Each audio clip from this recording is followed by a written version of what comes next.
So what if I told you that one of YouTube's most helpful features is secretly sabotaging your YouTube channel? Now I'm talking about video chapters. I know we've all been told to use them, but the truth is they could be actively killing your channel's main metric, and that being watch time.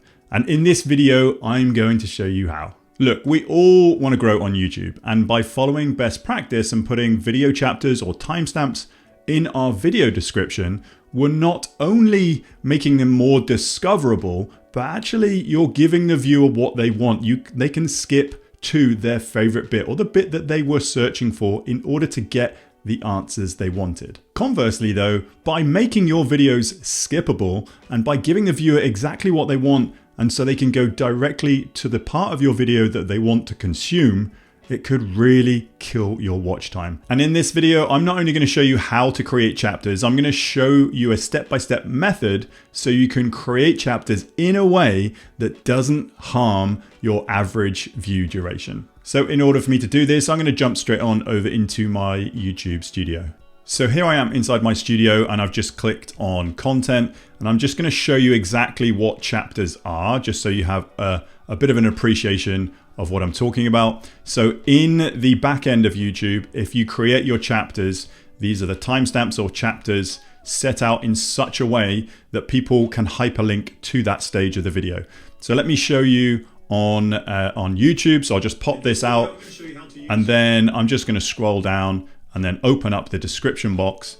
And all this is a timestamp or chapters, however you want to word this. These are now hyperlinking to the exact part in your video that people can just jump to. And it also says chapters down here, and it gives you some more real estate.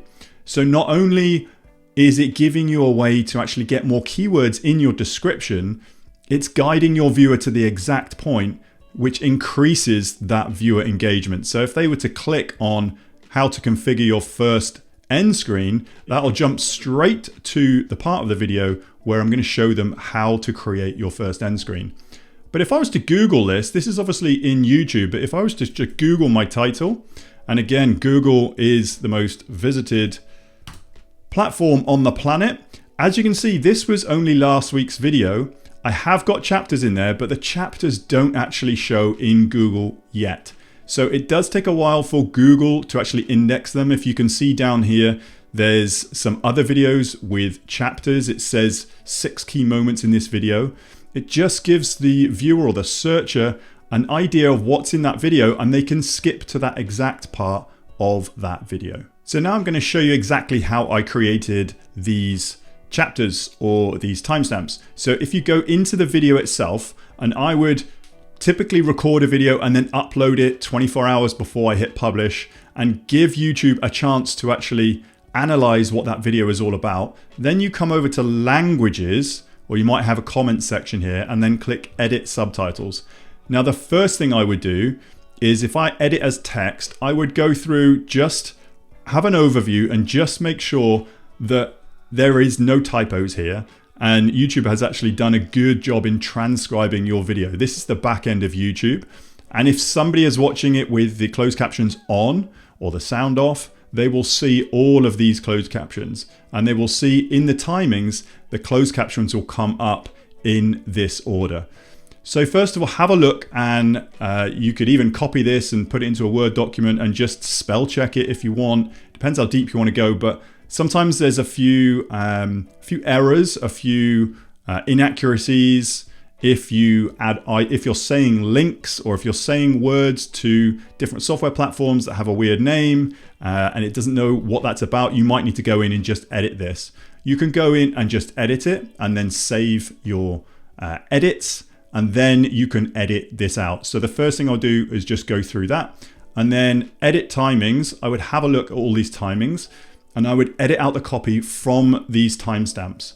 So all you have to do here is click on the little 3 dots and then download subtitles. Now you don't have to have an SIT file or anything like that. There's a captions file that's downloaded. All you need to do is go and show in Finder, and then I would open this up something with let's have a look at other. I would probably just go down and just open this up, if you do have a Mac, something like text edit. So you can just see that a text edit's opened, and then you can just see this. These are all the timestamps of your whole transcription of that video. Then what I want you to do is highlight all of that and just click copy.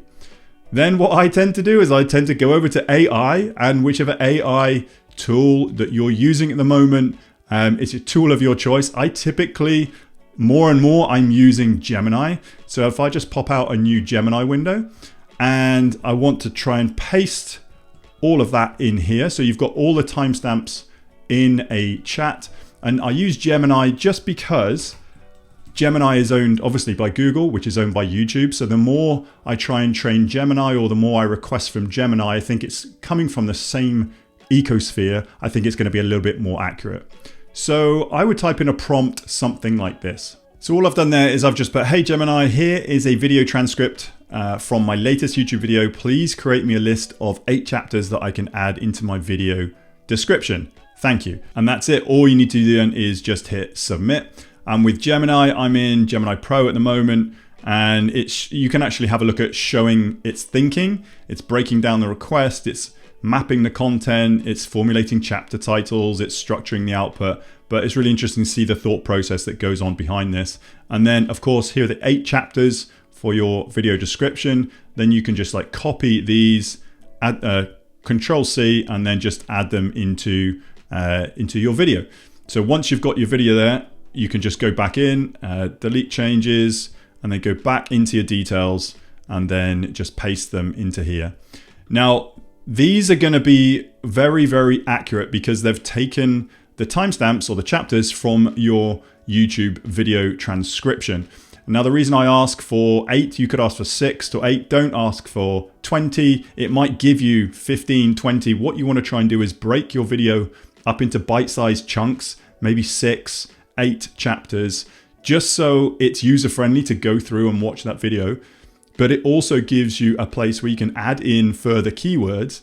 So if you have a look at these and actually it's a little bit of an inaccuracy that some of the terminology you would prefer to use, you can just go in here, edit these before you actually put them back into your YouTube studio. So once you've done that, again, click save and then have a look, see how it looks, and then test them and make sure that they go to the place in the video where they should be going to. So now you know how to generate chapters or timestamps in the right way. The question is whether you use them or not. So do you want to serve the viewer in terms of giving them the answer that they want so they can come back or be a subscriber, or do you want to just increase your watch time? Now that's a decision you have to make, but there are a few things you can do with the timestamps. So if I go back into another video, and this one is all about the 12 small business ideas. Now, I probably don't want to list out all the 12 small business ideas in the timestamps or in the chapters, because someone could be like, oh, okay, what are these 12 business ideas? Okay, I'll just read the chapters. I don't need to watch the video. The chapters should encourage people to watch the video. So here is a different strategy that I would use for this video. So again, I would go into the languages, I would then get the subtitles, and then I would make sure that the edit timings are there, and then copy and download the subtitles with those timestamps. And then again, open up, I'm going to show these in Finder, and then open these up with another app here. So I'll just scroll down to text edit. So I'll copy this text edit here, open these up. And again, what I want to do now is go back into Gemini. I'm going to paste in these new timestamps for this video, but these are listing the 12 small business ideas. So I would probably write a prompt something like this. So all I've typed there is, hey Gemini, please create me a video chapters for this description, but list them as business idea 1, business idea 2, business idea 3, and so on. So the idea here is to still list all those chapters and people can skip to them. So the output here, Google has actually given me the business idea and the name of the business, but I would just copy this or delete the actual business name off. So I just have business idea 6, business idea 7, or you could put in another prompt to say delete all of these. So then when you go into the actual video itself, you can see that I'm just going to discard these changes into the details of this video. That's exactly what I've done.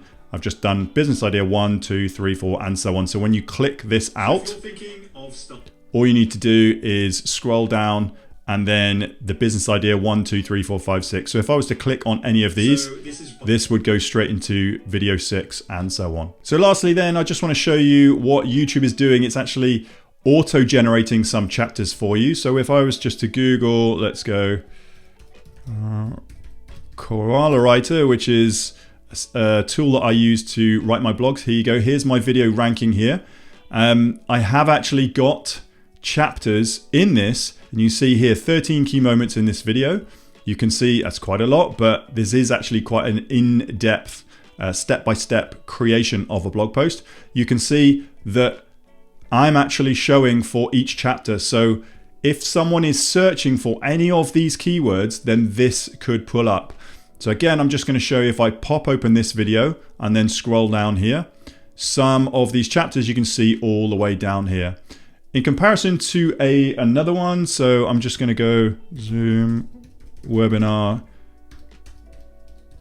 tutorial and Zoom webinar tutorial. Here I am at the top of search here. I did not create any chapters for this video, but as you can see, 9 key moments in this video. Google has auto-generated these for me. Because it's getting impressions, because people are interacting with it, Google is auto-completing these chapters for you. Now, that must tell you something, that Google wants you to create chapters for your video, and in this format. So here, if I was to pop open this video and then just scroll down, as you can see in my description here, I haven't created any chapters here. So it just shows on Google, but it's actually giving you some best practices that you should be creating chapters for all of your videos. So now you know what chapters are, how to implement them, and how to understand whether they're going to be killing your watch time or not. Google and YouTube want you to create these, but create them in a way that is right for each video. Now, this is all a journey. We're all trying to grow a YouTube channel. If you are still yet to pass your first 1,000 subscribers, I've got a free gift for you. If you want to go deeper on how to actually set your channel up in the right way for scale, I have a free jumpstart guide. Head to timpeakman.com/YouTube and download your guide that's just going to detail exactly what you need to do to reach your first 1,000 subscribers on YouTube.